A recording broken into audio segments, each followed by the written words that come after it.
What's up, y'all? It's the Skate Theorist. Today I'm going to talk about Lakai basically going under to some extent. They got bought out. They weren't doing too hot beforehand. Just to show you that I'm a fan of Lakai, I'm going to show you some things of me in Lakai. I've been skating Lakai for, I don't know, 17 years or something. So here's my Instagram.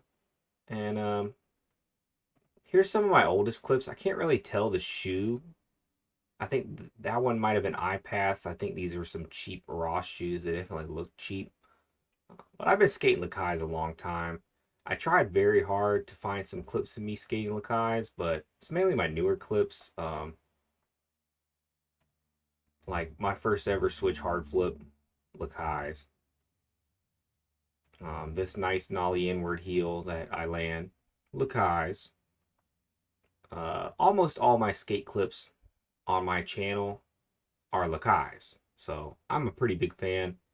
I've always been a fan. Even when I got beat up at the beach, this is the video breaking that down. It was because this guy stole my Lakais. So, when he threw me off of the dock that day, it's because he actually stole my Lakais. And I was confronting him about it. He was much stronger than me. So I wish I could fast forward it so you can see him throw me off the dock. I'm kind of explaining it in this video. Anyways, the background story behind this is he stole my Lakais. So then he threw me off the dock. Anyways, that's besides the point. Me swimming at the beach, I was wearing Lakais. I'm a big fan of Lakai. I've always been a big fan of Lakai. That's it. It's a great shoe. I've always felt like they are comfortable. It is what it is. Now, Lakai just posted. Well, first I'll go to the slap post. Somebody posted weeks ago, basically, that they're going under. New owners of Lakai just laid off Mike, Rick, Megan, the whole team. Yeah. And they're saying they might have to watch Fully Flared, which, if you're not old enough to remember, that was like the video. I think it came out around when I started skating, but even like 5 years into me skating, it had been out for at least 5 years. It was the video. Nothing really compared. Lakai really outdid themselves with that. All-time classic for its time. If you watched it now, while I'm sure a lot of the tricks would hold up, maybe you wouldn't like the editing as much. The explosions might not be... It's a skate video with literal explosions. It's pretty cool.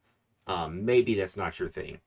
But yeah, somebody actually said this, I guess a couple days ago. Yeah, just 2 days ago. Then Lakai posted this on their Instagram. So I'm just going to read this. Sorry if you don't like my reading voice. I don't know that I'm the best reader. There's no other way to get this across. Reality. Lakai has been losing $1 million per year and was weeks away from being shut down. Lakai has been sold twice before due to lack of profitability, and Rick and Mike haven't had ownership in the brand for a number of years. The company was for sale for over a year, and there were no buyers who wanted to take on the challenge of rebuilding the company.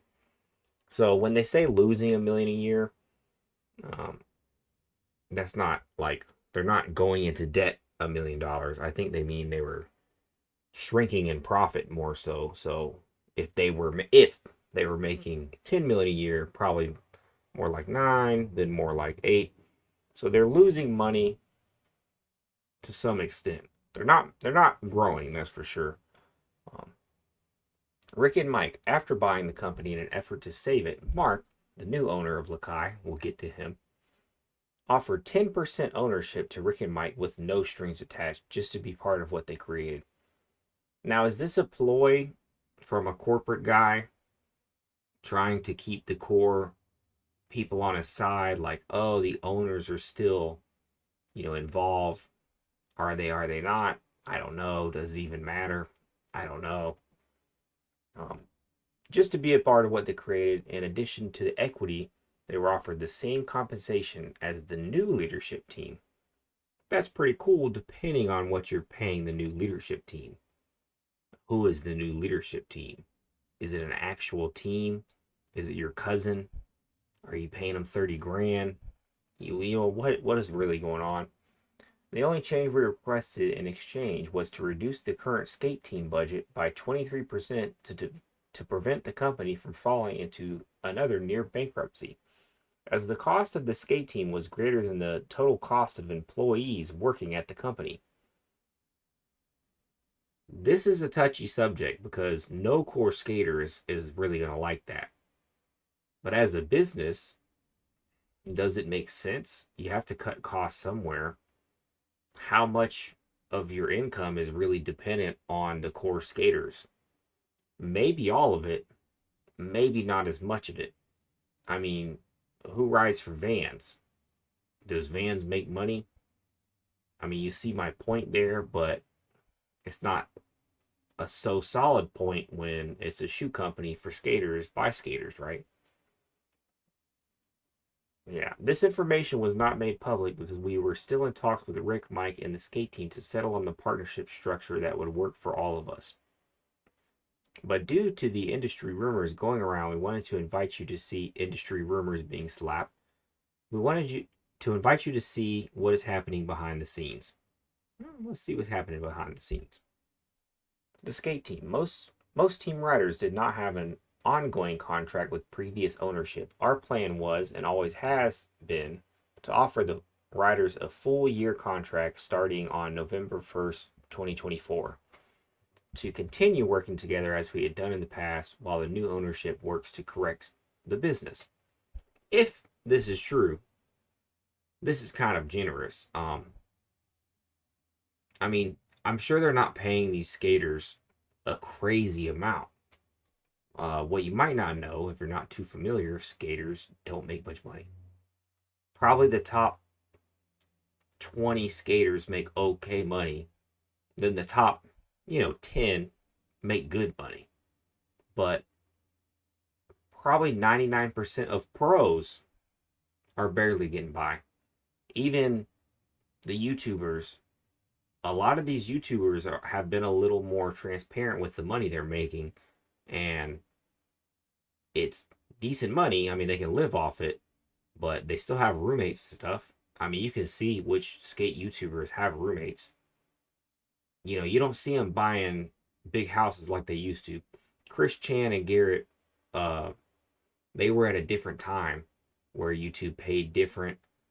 I think even the ad money coming in from other sponsorships and stuff was maybe a little different. But right now, I'm telling you, these skate YouTubers and skate pros are not making money. Bottom line, it's just the niche is too niche, and now everybody wants to get their own share as well. So it's almost more like people starting their own businesses rather than getting paid by the big company. Now, the guys on Nike are probably making the most because Nike has deep pockets from other things.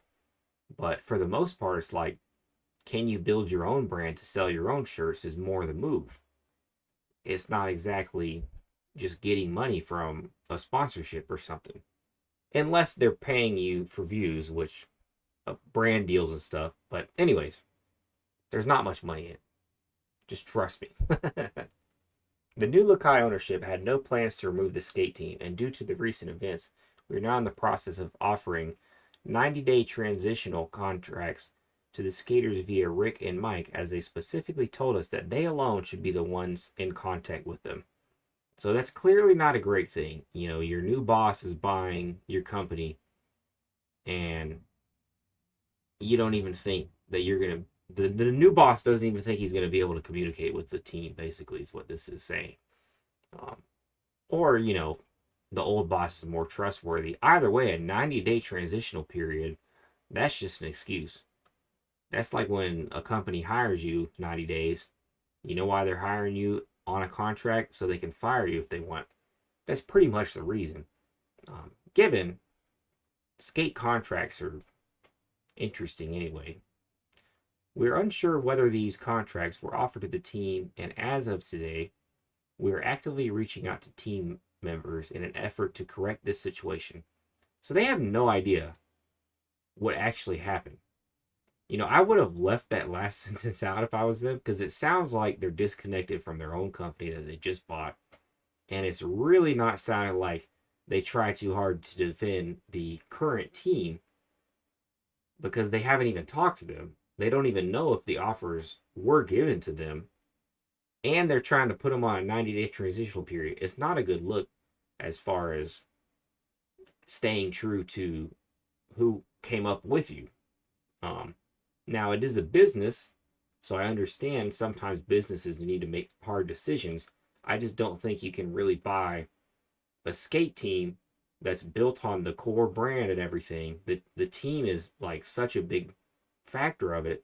Skaters are so core and so tribal about this type of thing. I think a lot of skaters aren't going to buy Lakais just because of this.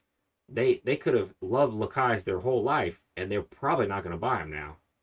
That's just how skaters are. So I don't think that's a good move, but I don't know that there's a better one either. So the future, our plan has not changed. Lakai will be a brand focused on the grassroots skateboarding, putting our efforts and energy into empowering the next generation of skaters. I don't believe anyone who's not a pro or deep in the industry somehow, like, I see how a big skate YouTuber could start a brand, but there's no way this dude who doesn't have footage in the streets is going to get a brand kicking off like that. I don't care what type of marketing you do, because I don't think there's any genre of people that's more against marketing than skateboarding. A lot of skaters are mad that we're in the Olympics, and you think you can market to them as an outsider? I don't think it's going to happen. I don't think anybody thinks that's going to happen except for this guy, maybe. Our main goal for 2025 is to create a new way to build up the skateboarding community. What that means, I don't know. It's abstract, sounds nice. That's the type of speak that business corporate suit guys do, that the skate community I just don't think is into. So they're going to build a skate team with skaters from all over the world. What that means, I don't know. Also, they just said they had to lay off, what, 25% of the team, or make it, or pay them less money. I don't know how they worded it, but let me go back to that actually. Okay, skate team budget by 23%. So that either means to fire 1/4 of people, or to pay them 1/4 less. So, how you're going to expand and build a skate team all over the world, it sounds kind of like you're just going to sponsor some people. It sounds like you might even build a skate team by sending people free shoes. You see how you could phrase some of these things in this business speak that really doesn't translate to sponsoring skaters to be pros for you.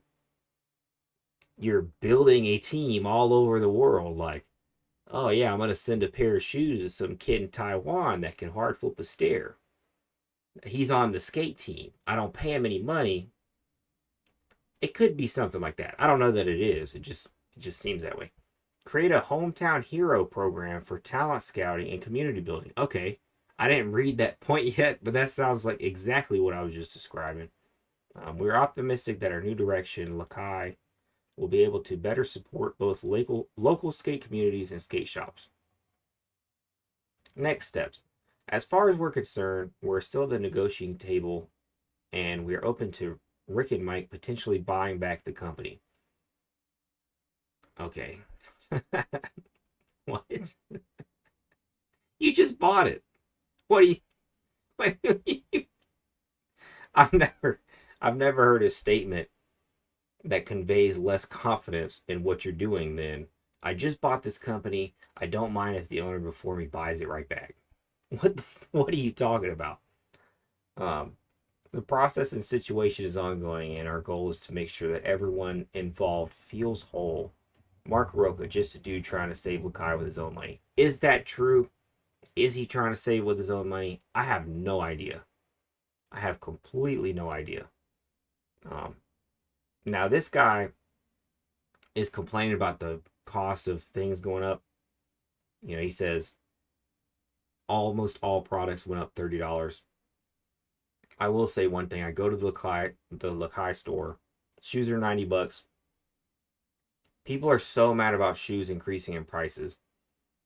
I remember when Lakais were maybe, I don't know, $50 new 10 years ago.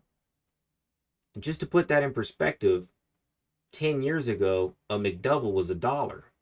It's $3 now. So based off of that, these shoes should probably be $150, right? If the inflation is the same. I don't know that my math is right. Maybe they were $40 at the time.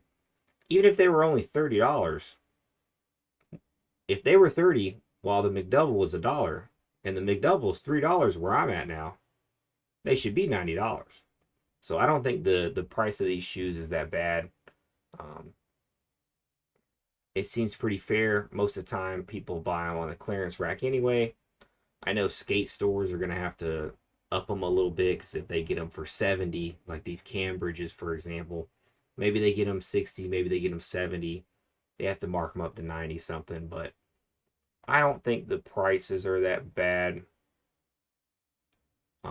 Where he's going to take it, I don't know. Steve Bear commented, okay, let's read this.